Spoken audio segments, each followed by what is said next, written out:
All right. It's Monday night, 8 o'clock, not in the best of moods, 8 p.m. Eastern Standard Time, YouTube, Facebook Live. Thank you all for hopping on. Listen, if you're on Facebook, tag and share. If you're on YouTube, tell somebody, subscribe to our YouTube channel, and like our Facebook page, but tag and share this tonight. We're going to talk about it. Not since June the 1st of 2000, that crazy year. It reminded me, and I'm telling my age, but so many of us who were around in 68, reminded me so much of 68. Have I worn black intentionally to the show? That's how I felt that night, because just before we aired, and that was right after, it's probably our third show, the sitting president had the National Guard tear gas across the National Mall over in front of the Presbyterian Church, where he went over and held the songbook upside down, supposedly holding a Bible, thinking he's holding a Bible, held it upside down, and supposedly standing for the rights of church because of the protests that were going on around the church, which happened to have just been a site there, and some collateral damage, vandalism, and so forth. And he was showing that he's strong on law and order and theocracy and all of that stuff. Well, I feel the same way tonight. I'm wearing black tonight because I had originally intended to come on tonight and give some kind of a theological discourse about our country and its state, and talk about Antichrist and those kinds of things. It's bigger now. Scripture says that there's spiritual wickedness in high places.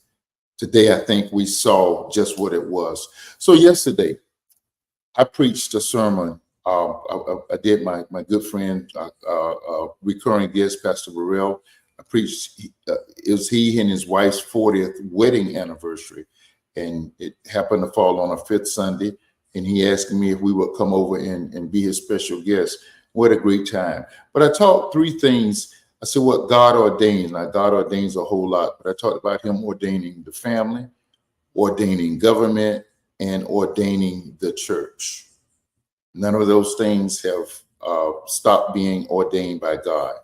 However, today in this country, it was confirmed that we took a gigantic step backwards.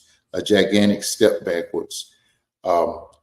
My guest tonight, and I'm so appreciative to her for hopping on with us tonight as we try to dissect the direction of this country. Dr. T, who was with us on last year, she's with us tonight. Doc, how are you doing, ma'am? Hey, Pastor, thank you for having me. I'm hanging in there. I'm hanging in there. I know we all are trying to understand what's happening in our country right now, but I'm hanging in there. Well, we're going to talk a little bit after we discuss. We are going to talk about the debate, but all of that kind of takes a back seat to today's Supreme Court ruling. And after we talk about the debate, we're going to talk about, and we've done it before, I'm still trying to find America's affinity with the twice impeached, 4-time indicted, once convicted, deemed by a civil court judge as a rapist, owing a $500 million, $459 million civil citation for his violations civilly. I'm still trying to see America's fascination with him. We'll talk about that in a second. Today, we want to talk specifically about what happened at about 10:30 today, when the Supreme Court came back. In the surprise of surprises, it was kind of like the surprise of it's kind of like the surprise of Gomer Pyle saying, "Surprise, surprise, surprise." None of us could have ever imagined, anybody who has any idea of this country's separation of powers, anything about equal powers being equal, the three branches of government being equal power. And nobody could have assumed or presumed or in their wildest imagination thought that today the Supreme Court will come back with the decision that it did in relations to presidential immunity for former President Orange. So what the court and I purposely, I was just so devastated after seeing the ruling that I just couldn't even sit down, but I had to educate myself for the show a little bit on the ruling. Doc, what are you seeing, and what's sticking out in your mind about that ruling as it pertains to the future of our democracy? It's so much. To be honest with you, it makes me think about biblical times a lot. To be honest with you, this has been going on since, Trump took office, in my opinion. And I think back to where I had taken the time, Pastor, to read through the Old Testament. And the Old Testament basically, sum up some things. Is like, the people wanted a ruler. God gave him a ruler. He was following God. Then he fell off not following God. And then he was persecuting the people, and the people didn't want him, so he died. And then the people got another ruler, and he was following God. And then he stopped following God. And then the people didn't want him no more. Then he died. And it just literally back to back to back. I always think about, reading stuff like that and how they fell away. I try to step back from what we see now to understand how we got here in the first place, right? And this has been some time coming, I think. And I think that when you say, Pastor, and I'll just listen to what you were saying, you were talking about, how we get here. It's not a surprise because I think that I don't want to say I feel we're still a somewhat racist country. Right. And it's now there are, and I'm saying it respectfully, like, I know I have rights. We have rights as Blacks. Women have rights, people have rights to, come into our country, so on and so forth. But there's still an underlying current of people who want things the way they used to be, in that only Caucasians can be Caucasian men mostly can be people of power. And then there is just the rest of us. And so in my opinion, Trump gave voice to people who had that belief. It wasn't that wasn't there. It's just that, I won't even say Democrats. You go back to the Reagans didn't have that type of way they ran the country. Right. You can keep going back. The many of the Republicans before now didn't have that way about them, but Trump gave a voice to a particular group of people that was always there, and now we're here. So we're going to really weigh in heavily on that in this third segment, likely after the break. But so, and I'm trying not to be theological. I kind of shifted from where I was going to open the show. Yesterday I had ironically preached that sermon about government, and I talked just about what you're saying. And then at the same time, my daily reading is reading through those kings, how three of them would get further and further from God. One would try to climb back to God.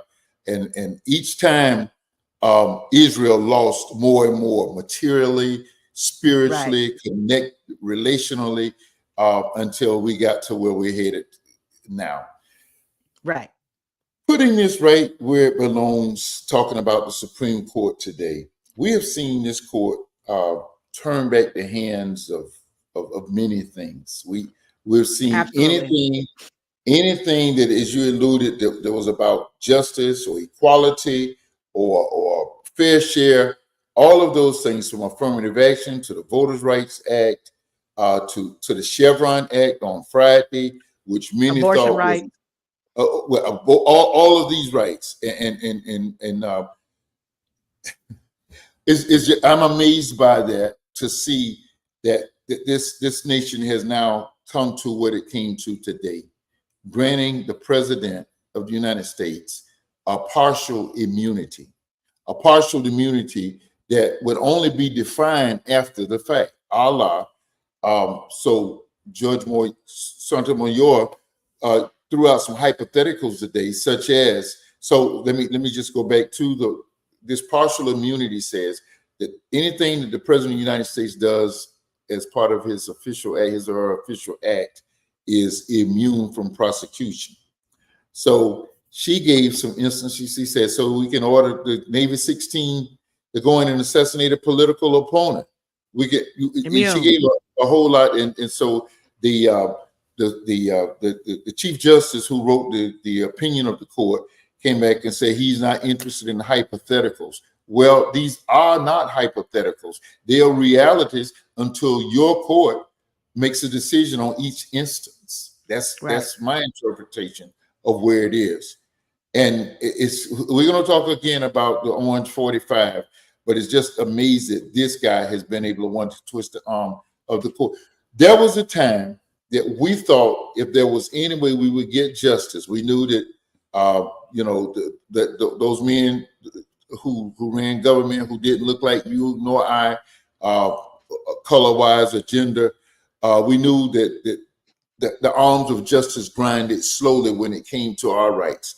But the courts, since about the mid-50s, have always seemed to be moderate to fair to, if you want to say progressive, I don't like the term liberal, but progressive, looking out for the rights of people. We have seen this court just totally change everything. And today's ruling literally takes this country from a democracy and makes it, if it wants to be, a monarchy, if the president wants it to be a monarchy. So let me, I want to respectfully disagree with one thing. I don't think that Trump twisted the judge's arms. I think that this is a thing that's been happening for the last 22 years. In my opinion, this started happening when Obama got into the presidency, because remember, so let me just say this, sir. I didn't think I would see a black president in my lifetime. And I'm younger than you. I never thought I'd see a black president in my lifetime. And the way he won, grassroots level, $20, getting $20 here and there from everybody, social media. He did something that was really unprecedented. He won. It's almost like it wasn't even a fair fight. He won a totally different way, right? To get into the president as the first black president of the United States of America. So when he won the presidency, there became an uproar in the country because we have a black president as the ruler of the free world. So when that started happening, remember in his first election, if I can recall correctly, we also had a filibuster, right? Which we had both houses that were all Democrat. And so we were getting everything we wanted passed.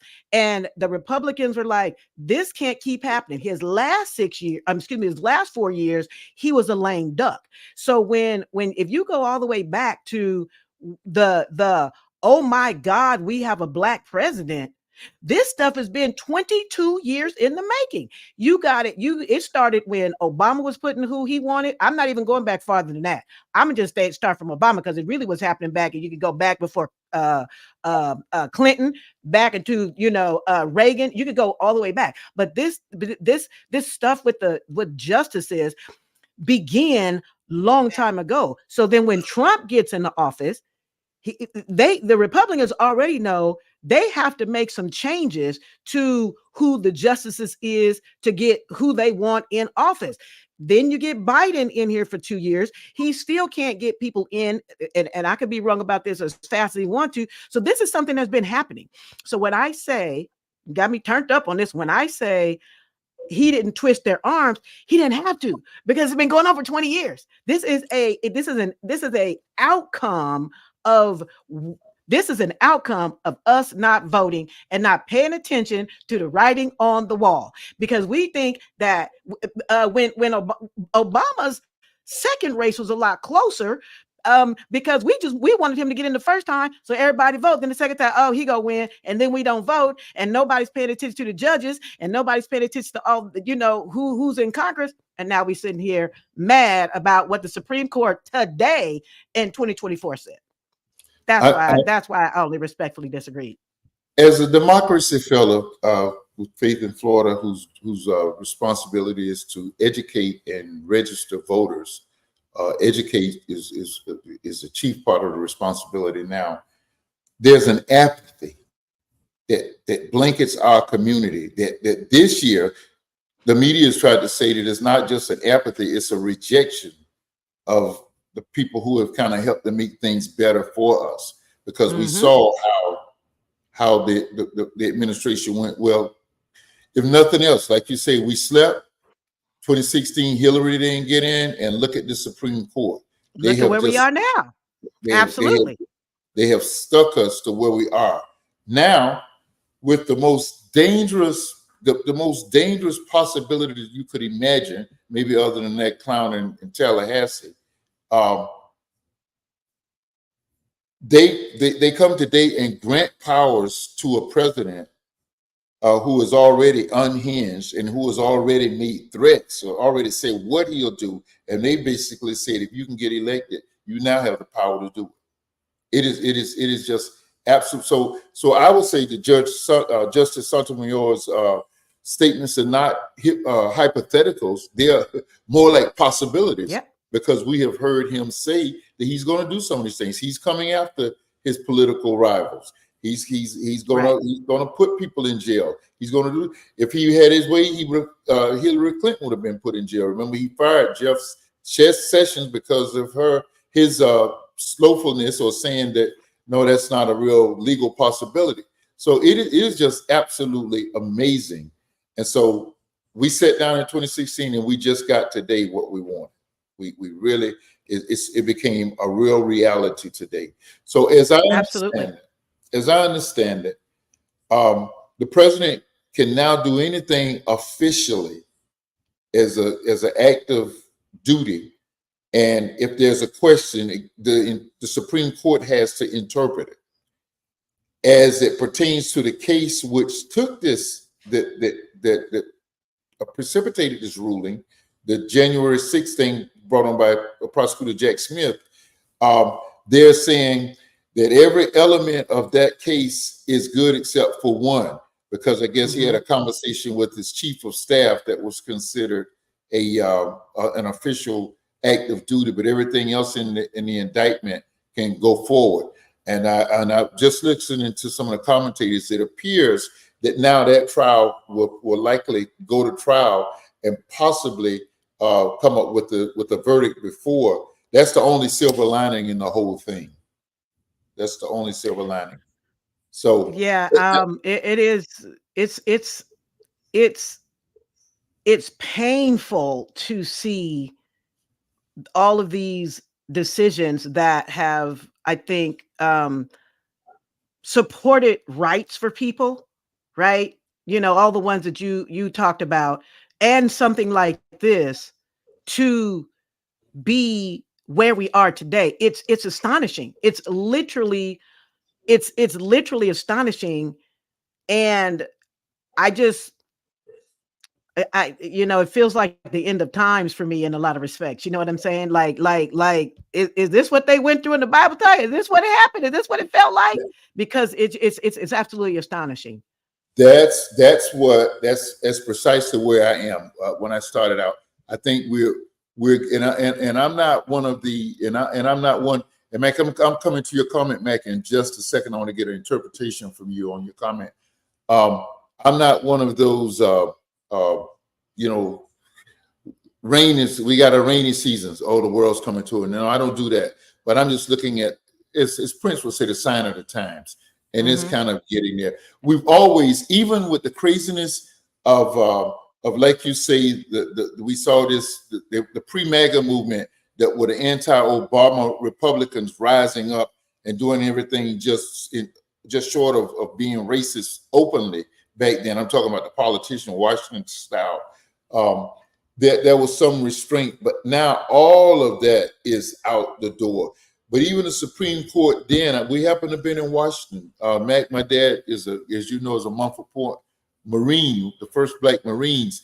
And he and those Mumford Point Marines from across the country in 2012 were to receive the Congressional Medal of Honor from President Obama was going to present it, and it was the day that the first Obamacare ruling won out, and it won out because the now Chief Justice of the Supreme Court, Judge Roberts, voted and made it a 5-4 decision to uphold Obamacare. He's done it several times now. So we had some hope, even though we saw craziness on the horizons. But today, I mean, to even risk a ruling like that, knowing that this president, and here's the other thing, and I know we did a show a couple of months ago on Project 2025. It's right out, it's very consistent, page 195 of the Project 25, and he was on TV. The president of the Heritage Foundation, who basically constructed that draft, was on TV the other day, and defending the craziness of that, or the arch right conservatism or right wingness, and none of that is in our best interest. And I hate to say that, because I do think there's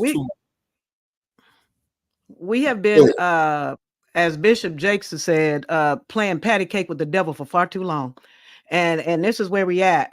This is where we're at, and I think that, you know, for me, politics has always been political, but it's downright dirty and nasty right now. I'm going to tell you when I knew it was bad, Pastor. I remember, and I don't remember the name of this, I think it was a female governor, when one of the folks in Congress was going for a seat, and they were saying he was being indicted on charges of rape. She said, and I quote, "I believe the ladies. I stand for the ladies, but we still need the seat." I knew we was in trouble then. I knew when you take your morals and you set them on the side before for the power of the what control, like it is. I knew. I said we in trouble now. When you can't like if I believe that Jesus is the Son of God, there's never gonna be a situation that happens in my life where I'm going to say, well, in that situation, he might not be the Son of God. Like, I'm never going to, there's no hair I can split. There's no situation. You could give me any what if, you could give me all the hypothetical. Well, what if they was holding a gun to your child and he's still the Son of God? I know what he did with Shadrach, Meshach, and Abednego. Like, you know what I'm saying? Like, there is still no situation, and we have begun to play patty cake so much with the devil and compromise who we are and what we stand for so much, and the people we choose that we are voting for to put in office, that this is where we are today. And I think for me, one of the only things, and I'll toss this obviously back to you, that I think is going to shift where we are is a rise up of the independent party. And the challenge with that is it's going to take probably 20 years for that to happen. It's going to take at least a generation or two for that to happen. I don't think there's enough movement, because we have to have something that's going to disrupt this left or right, this Republican or something has to disrupt the power of that to I think shift things back to balance, some resemblance of humanity. Because it's just slinging back and forth so bad now that we got to have something to disrupt it. I want to talk more about that when we get into that third segment. Meg, your question, your statement, I prefer the term enlightened over apathy. I want you to define it for me, if you would. Quid pro quo. Define that, and also Kamala said that about Joe. If you would just enter something to give some definition to that, while we still just try to. It's like a gut punch. It really is, because you have. It's like the Supreme Court has played Russian roulette. They have put the hands of a dictator into a game of Russian roulette with the electorate, and an electric. So what I feel that the Supreme Court does is not what we are doing. The Supreme Court has to, and this is not me trying to defend the Supreme Court or Donald Trump.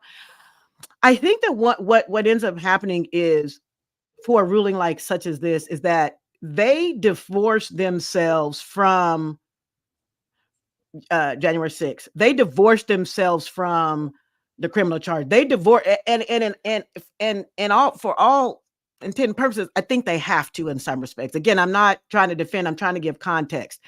What they are looking at is trying to say in the official, in an official capacity, this is what, I don't know, the law, the Constitution states what can be done, while divorcing themselves from what has been done. I'm not saying it's right.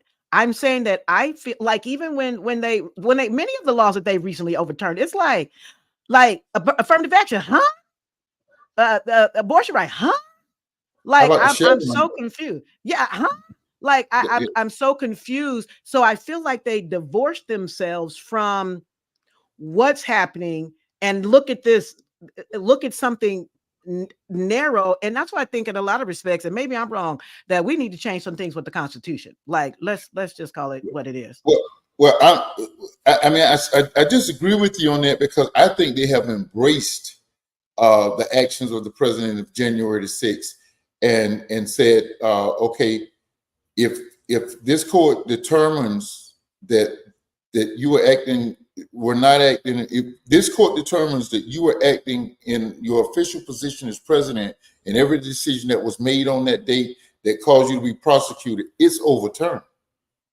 And so I think that's the absolute danger of that. And my thing would be, why would you even flirt with? I mean, it's totally inconsistent with Obamacare. You said, okay, this law. I know we're all Republicans sitting on the court. 6 of us are right-wing Republicans. We know we're about big pharma, we're about big money, but we're looking out for the country. We're seeing people that are becoming insured or that have coverage that heretofore they had no coverage. So we're really making this on the side of the people.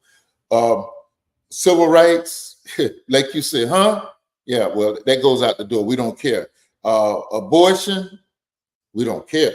We're pandering to where we think we got enough votes to overturn it, and even though they're saying that's not the case. So, but in this case, they are embracing, and it is the most dangerous. And my question is, and we'll talk about it in the last segment, a 78-year-old man, that's probably demented.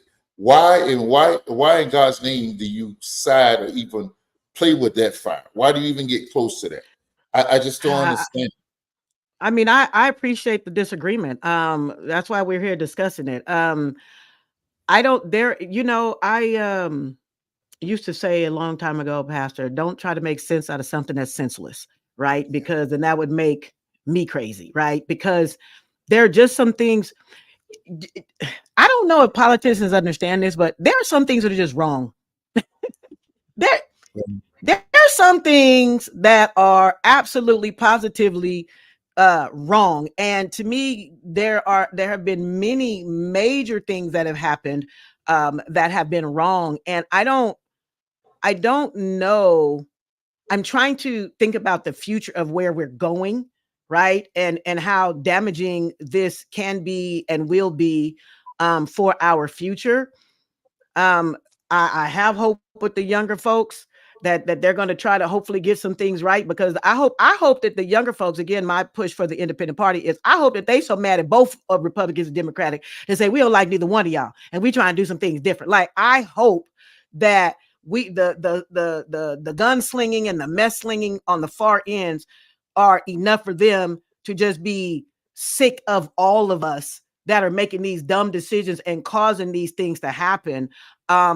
Because it's like, I don't even feel, and maybe this is just me, I don't even feel like we have conversations across the aisle anymore. I feel like it's far left or far right. I don't even see a lot of conversations in the middle anymore, and that's sad. That's absolutely sad. Well, without me sounding partisan or leaning to one candidate over the other one, President Biden has prided himself on an ability to work the other side of the aisle. During this season that you're talking about, that is extremely difficult and a dark prospect. However, the infrastructure bill, which Republicans are touting and rah-rahing in the neighborhoods when they voted against it, he was able to twist some arms and maneuver some things to get that Obama would not have had the juice to do. Maybe it's Obama's vice president, he could have done it. Certainly 45 wouldn't have been able to reach across the aisle because the only thing he did as president was gave a tax cut to the rich. That's the only thing he did in 4 years of president. That's just really on the record. So I just don't know. You know, before when Biden was elected, there was it's almost humorous. People said, "Well, this guy has stacked the court," and you know, one of those justices was stolen from Obama by Mitch McConnell. He held up that nomination, and he didn't hold the nomination, but he held up the voting process. The Attorney General Merrick Garland would have gotten that, and he held it up. So they said, well, what Biden should do is get in here and get enough that we can get past that filibuster in the Senate and add more people to the Supreme Court, because you can't, you know, there's an option constitutionally, you can do that so that it'll balance out, because we're stuck with this court for my goodness, probably 35, 40 years. And they're saying now that it's Ito and not Ito, and Thomas are thinking if they get a crazy in office, they're going to resign so that crazy can bring in 2 more crazies like them. So we're stuck with this ideology for 40 years plus. Now, you said something earlier about the Constitution. Before we go to break, I think that the founding fathers are shuddering at today's decision, because I would agree. Yeah, I mean, we went to great lengths. Thank you for England. Thank you for being our big papa, but we don't like your style of government. So we didn't want a king. We didn't want a monarchy. So what we did was we had a separation of powers, and that's explicitly written in the Constitution. And they just skirted that today. And it will take a Supreme Court, just like the Dobbs decision regulating Roe. It would take another Supreme Court to overturn today's decision. I would agree with that. And I think that we just have a long way to go. There's a lot of things that our forefathers did that was good. Some things that were not so good at the time that the Constitution was written, that for us, for Blacks, right? And then for women. But nevertheless, I'm saying that this was not the intent, right? Like, this was not like the spirit of the Constitution. Just spit on that, because you did not like if we say forget parties, let's just talk for real, like for real. You know how, like we said in the community, pastor, for real. When you say 2 for reals, you know you're real, right? So for real, nobody's supposed to be above the law. That's really what it's about. Like, let's just cut it all. Nobody's supposed to be above the law. Number 2, y'all know what he did on January 2nd, on January 6th was a hot mess, and he did that stuff on purpose. Don't act like that's what you really think. You know, you talking about that at home where you know, like, let's just call it what it is.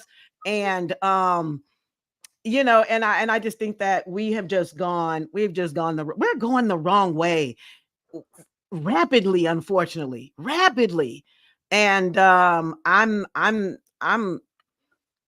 scared in a lot of respects. I'm scared in a lot of respects. I'm scared like personally scared about where we are, because sometimes you can feel like, well, that never impacts me, but this stuff is impacting us, and it's impacting my son and my grandkids. You know what I'm saying? Because these decisions that are being made today is affecting their tomorrows, and that's what I'm afraid of. I told a group of men today that I meet with a group of seniors on Mondays for breakfast, so we talk about I do election trainings with them. I say, if the Lord don't help us, we won't stand the storm. Before we go to break, let me ask you this quick question, Could you ever imagine that Clarence Thomas would have turned out to be this kind of a justice in 1991 when Bush nominated him? Hmm.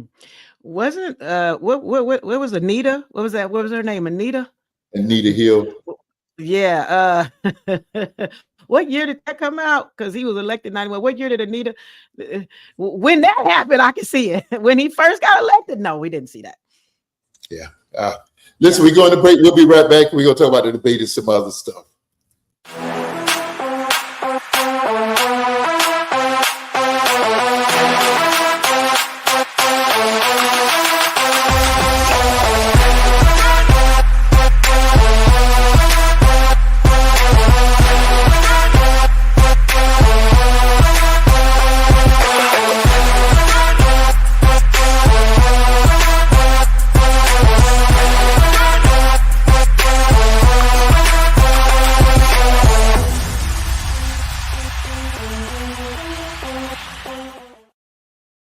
So you just saw the video. I don't know why I've never done that. That is the best advertisement for the work of the More Go-Giga creation team right there. That slick video. They'll make you look good. They make this boy look good, and that's almost impossible. Digitally, internet, virtually, any of your needs, web building, they got you. That's GoGigaCreation.com. Listen, let's talk about something for a second anyway that makes me happy to live in South Florida. Since I've been here, we raised now today we'll make 5 trophies that have been raised since I've lived in South Florida. The first one being the Marlins, then the Heat. Actually 5, 6. The Heat won 3 since I've been here. So the Heat have won 3 championships. The Marlins have won 2, and now the Florida Panthers hockey team right out here in Sunrise celebrated the Stanley Cup championship. I was looking, love. I'm sorry. I kept trying to peek last week and see it, but I had to look. And as soon as the show ended, I went over there and bit my nails and everything else to pull them through that 2-1 victory. They gave them the Game 7 victory, and the Lord Stanley's Cup now exists in South Florida. As Toya would say, yay! Let's look at some of the video of the celebrations. Time captain Alexander Barkov taking a moment to take in the long journey to greatness. When I was drafted here 10 years ago, 2013, I would have never believed that this day will come. And here I am with my teammates, with the team, Viola's management. And goalie Sergei Bobrovsky also getting to thank fans. My first interview. And the second one tells us that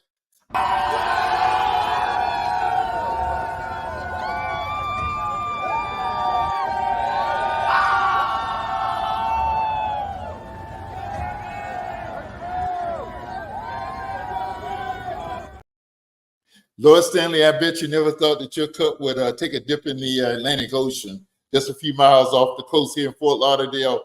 Not miles, just a few feet off the coast, onto the coast here in Fort Lauderdale. So we celebrate. The Panthers are the Stanley Cup champions after being runners-up last year. They're the champions. We are the champions. No time for now. We're not going to sing that part. But we are the champions. We're going to celebrate that.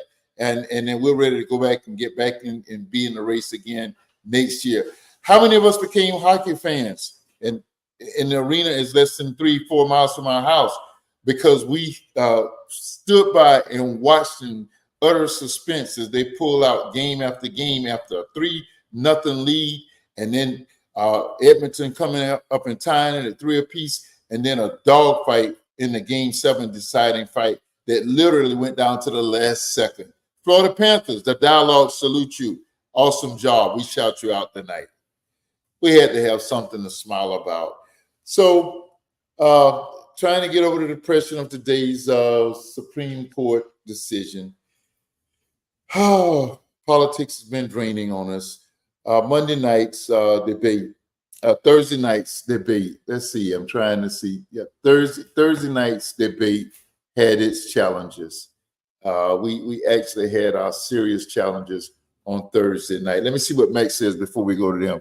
American politics can be self-serving instead of self-serving Americans. The most dependable vote base has been ignored, and because of their enlightened view, it is important they prefer policies. Yeah.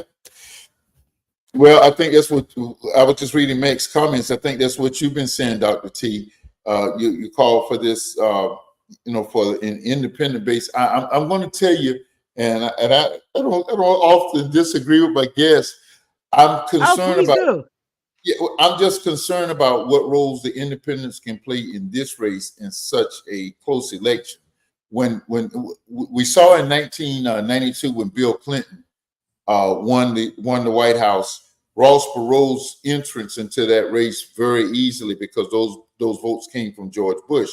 Now we like Clinton. He spent 8 years in office, and that was the last time that the White House that the budget was balanced. Some great things happened during his presidency. Even though he was impeached, he still did some great things for us. But Robert F. Kennedy, that one ain't gonna do it. He scares me to no end, and I can't even say that name and say it scares me because I love Bobby Kennedy. I thought he was, after we lost Martin, I thought he was going to be the salvation for our country, and of course he was taken from us 6 weeks later. But this Robert Kennedy, I want him to just go back and just sit down and just kind of get himself together. And Cornel West, he's an abysmal flop. We all have respect for him. I'm wondering where's the money? How much money is he earning to sell us out? You talked about Obama earlier. The first black president, people of Cornel West's West ilk have been pulling for and talking about and prophesying about when we get him, and all he and Tavis Smiley did was nitpicked him, and of course Tavis got taken out so bad you don't even know that poor fella exists. That's what's going to happen to Mr. West. Now he's in the race. We're wondering where's the money coming to try to steal votes from the progressive part of this race.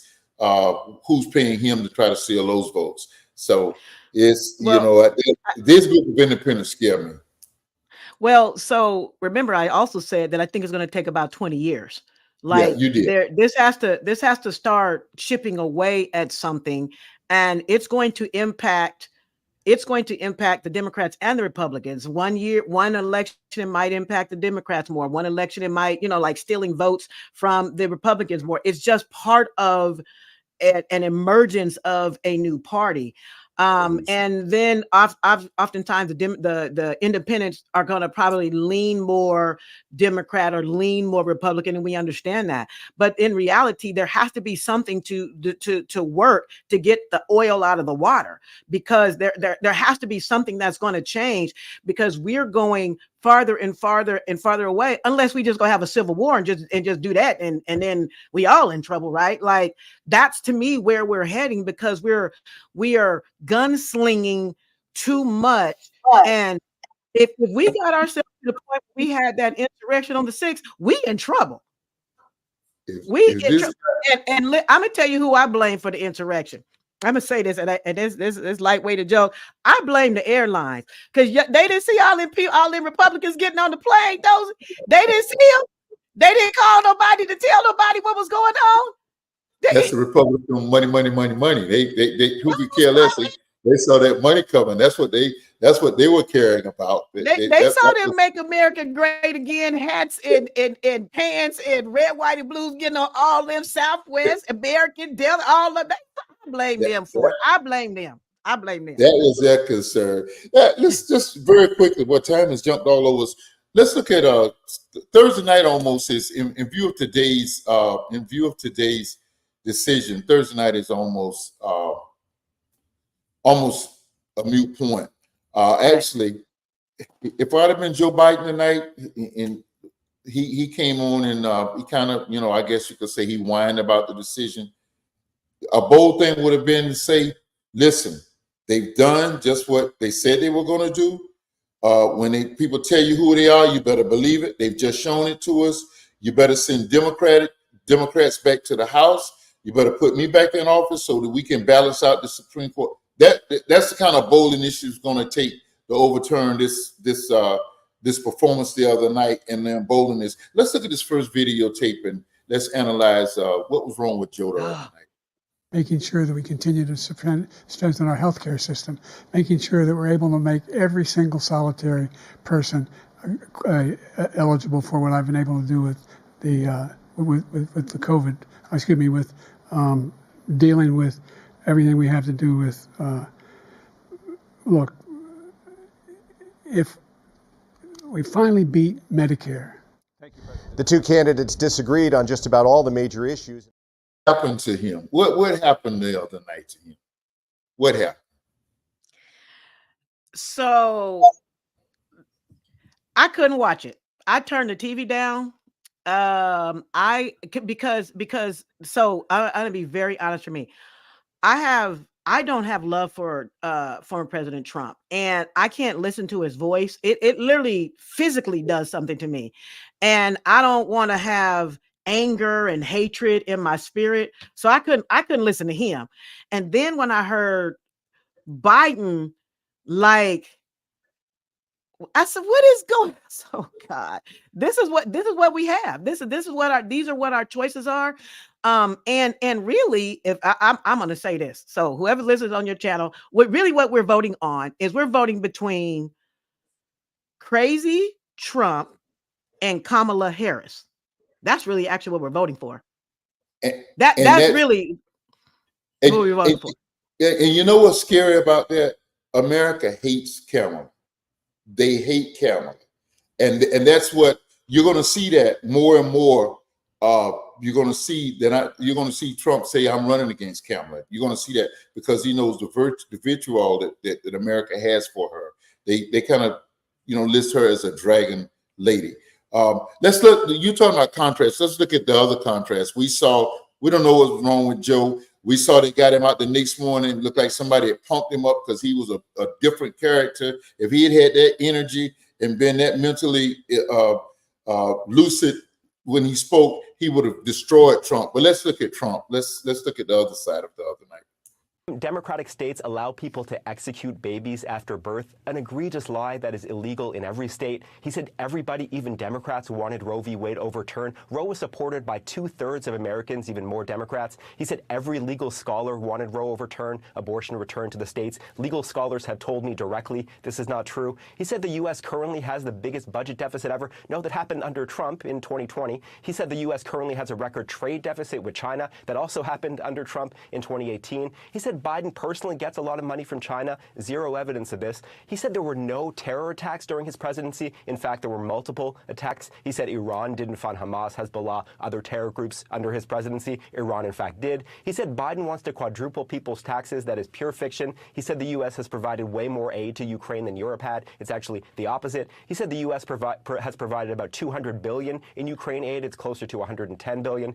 He said 18 or 19 million people have crossed the border under Biden. That is millions too high. He said many of these migrants are from prisons or mental institutions. His own campaign cannot corroborate this. He said Biden has only created jobs for illegal immigrants. Total nonsense. He said Nancy Pelosi turned down his offer of 10,000 National Guard troops on January 6th. There's no evidence she even got such an offer. It was the president, not Pelosi, who had the power to deploy the D.C. Guard. He said Pelosi now acknowledges she turned down the troops. No, her office tells me this claim is still a lie. He said he deployed the National Guard to Minneapolis in 2020. Actually, that was the Democratic governor. He spoke of, quote, ridiculous fraud in the 2020 election. Zero evidence of any widespread fraud. He said NATO was going out of business before he took office. Completely, clearly absurd. He said the U.S. was paying 100% of NATO before he came along. The U.S. made up about 71% of NATO defense spending, not 100. He said he, not Biden, is the one who lowered insulin prices in Medicare. He did it for some seniors, but Biden did it for far more. He said Biden indicted him. Again, no evidence Biden has had a personal role in any of these 4 prosecutions. He said Europe takes no U.S. cars, just not true. He spoke of food prices quadrupling under Biden. That's a wild exaggeration, though they are up. He said Biden made up the idea he called dead service members suckers and losers. No, the Atlantic magazine reported that, and then former Trump Chief of Staff John Kelly corroborated it. He said Biden called black people, quote, super predators for 10 years. Biden never once deployed that phrase, let alone for 10 years, though he did at least once speak of, quote, predators without specifying it was about black people. He said his Trump tax cut was the largest in U.S. history. Not true, though, in fairness, Biden also said said this. Trump said China and others stopped buying from Iran under him. China never stopped. He revived his pet lie. I don't know how many times I've done it, that he signed the Veterans Choice Program into law. Barack Obama did that in 2014. Trump signed an expanded version in 2018. And finally, Trump said Biden got rid of that Veterans Program. Biden has not done that. Senator Raphael Warner said yesterday that Trump lied every 90 seconds of the debate. And that was a proven fact. So we just got that report. It just gave a very quick now Biden had some half truths, but just blatant lies. You saw how these are choices. Biden, who was apparently half asleep on the stage the other night, and Trump, who's going to lie about anything to your face. So for the next 2 or 3 minutes we got, Mac, they do lie, but not like Trump. We've never seen it to this level. I'm asking the question. We did a whole show on this. I wanted a voice of reason. How is it that the Republican Party, who they were a little right-wing conservative, but at least they stood for some good things. Maybe I didn't go as far as they went. How did they sell their souls to an idiot like Donald Trump? They didn't know that what he ended up doing, they were not prepared for. So watch this. They knew that the things that had happened with him in the 80s, as far as, being quoted as being a slumlord, they knew that happened. They knew that he had filed bankruptcy. They knew that happened. They knew that the things that happened with women, they did that.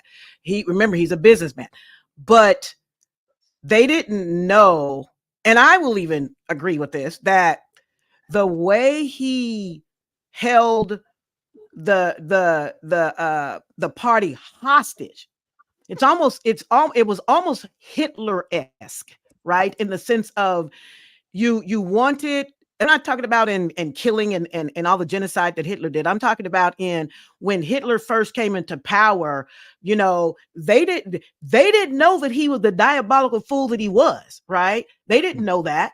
And so when Trump came into office, remember, he started saying things that people that didn't have a voice, or they felt like their voice was gone based on what had just been happening for the last 8 years of Obama with a black man in president.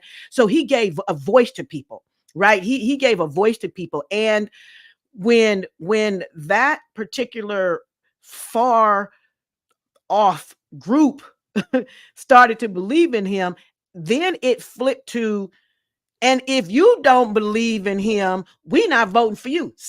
I'm telling you, that sucker switched on them, and then they were held hostage. And that leads to the thing that I was going to say, is that really my question is about those Republicans who love America more than they love what Trump has done. And I'm telling you where I'm coming from. I'm coming from those Republicans, because I know that there were a lot of Republicans who were absolutely hurt by the January 6th insurrection. Like when they got to the point where they said he is putting himself above all of us, like they've been saying, and I get that. So there to me, there are groups, and they're not gonna be in the polls, because I have stopped listening to polls since Obama, because they lied about Hillary. They lied when they said Trump should have, the Trump is, I think, ahead in the polls. I don't listen to polls, because y'all are grossly wrong now. Not kind of wrong, grossly wrong. So I am wondering if the people that are not going to say anything out loud, they're not going to wear the Make America Great. They're not going to be MAGA. They're just those Republicans that are like, we support our party. How hurt they were, and what they see today, what they're going to do. That's what I'm wondering. But they've already, according to the polls, that we see what they're going to do. The polls, I just said I don't believe the polls. I just said it. I don't because those people are not the ones in the poll. Them is the same people in the polls that said Hillary Clinton was winning by a landslide. Yeah. Well, tell me I'm wrong. A landslide. I'm just appalled how how does DeSantis, this is a dangerous statement. Lord knows he has killed us in Florida, but at least he's not unhinged and undisciplined and crazed out like this guy. I would You agree know, with you. I really would have thought he would have done better in the primaries. I'm glad he didn't. I But did too. yeah, so I could see them backing because he's Trump-esque without being Trump crazy, and I just thought I could kind of rationalize that. But this guy, I just don't see how what does he bring to the table? He's no magician. He doesn't have the magic stick. He didn't solve America's problems in 5 years. He let 1 million people die and pointed a finger at the man who was trying to do his best to do something about the pandemic. We're gonna do a whole show on this weekend. But watch this. He also lost the last election. He's also He still lost. He lost the last three elections. He lost 22, 20 and 20, 18, 20, and 22. He's lost. So the 22 gets attributed to him because a lot of those were his MAGA candidates. So we'll see. I hope you're right, and I'm not. It's amazing. I don't know. I don't know if I'm right. I'm saying this is what I'm hoping. This is what I'm wondering. I don't know. We all praying. We all praying about this because I'm afraid for us. So I don't know. Yeah. Papa Joe left us really word the other night after a great State of the Union speech. He really left it, but he came out the next day. So we're going to see how this plays out. Listen, one thing before we get, you and I could sit here and discuss politics 24/7. Let's flip for the remaining 35 seconds we got. Paul George is going to the 76ers. 76ers. Paul George is going to the 76ers. Do we have that poster? Paul is going. He signed. Yes, he signed a 4-year, $212 million contract, which he could have gotten 5 years at LA. What do you think? LA is going and they're coming out from out of the former Staples Center. They've got this like $2 billion plant that they're building. Don't you think they should have just paid him to keep that team? They weren't going to do it. They weren't going to do it. And I don't think that I think their negotiations have been stalled for a long time. I think that speculation, that 5 year, they weren't going to pay Paul. They weren't going to do it. They were not going to do it. So that's just where we are. So, but I think it's a good move for him to the 76ers. I think that upgrades that team very, very well. Give them some more firepower against Boston. Being strong in the East. I think that Antetokounmpo and those guys are going to be strong, but I think that's a very good move for Paul George, having a third person over there. I think they needed it. That Philly team is going to be real strong. Nothing could have made me happy to see anybody that can be able to compete with Boston. I don't know if our Heat's going to have the stuff. Hopefully we'll start the season, get through the season with everybody healthy so that we can actually see where we stand. Doc, you got a podcast. Tell us about us before we get out of here. I appreciate that, Pastor. She Launches podcast. It's a podcast for women, Christian women, generally, who want to start an online business, generally coaches, consultant, experts. We are going strong on there, and I just love it. You guys can go to shelaunchesit.com.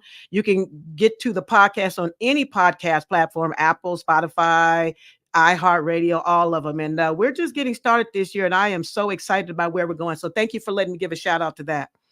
Absolutely. What night do you drop that? I drop it Tuesdays, Wednesdays, and Thursdays. My episode tomorrow is going to be about women overcoming feeling guilty about self-care. It's a good one. Oh wow. Yeah. So you do 3 consecutive nights? Yes, sir. I sure do. I'm gonna choose my feet. I don't play around. We don't. No. We're trying to grow this thing. We're not playing around. You got to do it. That's the way to do. Congratulations and Thank you, sir. Everybody in Dozell, you gotta check out. You see what fire and what smoke she brings. If she wasn't doing this podcast of her own, I'd be asking her to be with us a whole lot more. Doc, thank you so much for being with us tonight and bringing what you brought politically. And man, when Toya said, now she's gonna talk some sports too, Dad. I say, wow, So we gotta Oh, get yeah. you back. When you get a Got to break. come back for the sports. Yes, sir. I can come back anytime. We can talk any season. I was a little shocked you were talking about NHL, but I respect it because y'all won in Florida. So okay, because most black folks don't follow NHL, but you all around. So yeah, No, you can have me on, and I can. normally this one don't either. Normally I'm Stephen A. Stephen A. is very adamant about the fact that he knows nothing about hockey, but dog, I Right. learned a whole lot about it in the last 3 weeks following these Panthers to this playoffs. Yeah, well, we So, got the Olympics coming up as well. So at yes. any time you want to talk sports, you can have me on. I'd love to talk it with you. Got it, Doc. I'm gonna hold you to that. Thank you. Remember, let's check out our podcast Tuesday, Wednesdays, wherever podcasts are, Spotify, YouTube, all over the place. Get it and look at it. Check it out And live. Thursdays. And Tuesday, Wednesday, and Thursdays. I plan to be there tomorrow night. Next week's dialogue, we're going to look at the unfortunate murder of rapper Julio Folio, and we're going to go beyond his death and talk about what social media has done to these rap murders that are occurring very rapidly in Jacksonville, Florida. And on tomorrow night will be my next Monday night will be my partner in crime, my kid brother, KV Kim Varner. Thank you for joining us tonight. Share this, tag somebody, tell them about it, like us on Facebook, subscribe to us on YouTube. Dialogue with Dozie. We're out.